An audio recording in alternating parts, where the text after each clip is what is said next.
Les différents types de micros. Vous voyez ici, bon, vous avez plusieurs micros qu'on peut utiliser sur une scène. Les micros, bon, dépendamment de ce qu'on veut faire, on va avoir, bon, différents formats de micros. Le micro le plus populaire, ce qu'on appelle un SM58, ça, c'est vraiment le micro chant. C'est le micro qui sert pour capturer à peu près toutes les sortes de sons. On a, je pourrais dire, son petit frère un petit peu plus précis, qu'on appelle le SM57, qui justement va permettre souvent en bon anglais, de dire micer, donc de prendre le son sur un instrument de musique, par exemple une guitare, un amplificateur, ou ici on pourra installer un micro comme ça devant un amplificateur de guitare.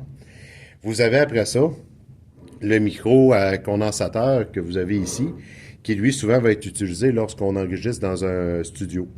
Donc, on ne mettra pas ce genre de micro-là sur scène parce que lui, ce qui est particulier, c'est qu'il va prendre le son des deux côtés, contrairement aux autres qui vont prendre le son seulement du devant.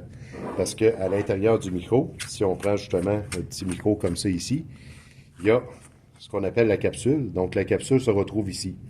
Alors que le micro condensateur, ben, la capsule, c'est toute la partie qui est là.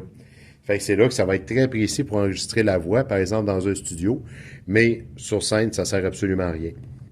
Vous avez ensuite le micro-plaque, qui lui, on peut installer sur une table pour prendre, par exemple, des conférenciers. Fait qu'on peut l'installer entre deux, trois personnes, puis à ce moment-là, bon, on pourra alterner là, pour avoir le son des personnes qui parlent. Et on a les micros AKG qui sont là.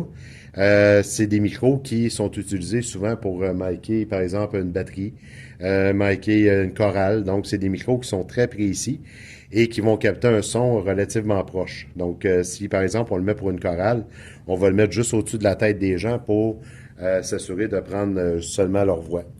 Ce qui est important là-dedans, il y a des micros qui ont besoin de ce qu'on appelle le Phantom. Le Phantom sur la console, je le montrerai dans une autre vidéo, mais le Phantom, c'est un courant de 48 volts qui va circuler à l'intérieur du fil. Donc, le courant va être envoyé dans le fil électrique et ça va faire en sorte que lorsque ça va arriver dans le micro, ça va permettre d'activer des fonctions dans le micro. Un SM58 n'a pas besoin de 48 volts. Par contre, si on regarde un SM57, le AKG, le micro-condensateur, ben, eux ont tous besoin de 48 volts. Donc, si vous n'activez pas le 48 volts, ça veut dire que le micro ne fonctionne pas. Donc, à ce moment-là, ben, vous allez chercher pendant longtemps pourquoi vous n'avez pas de son dans votre micro si vous n'avez pas activé le Phantom pour ces canaux-là.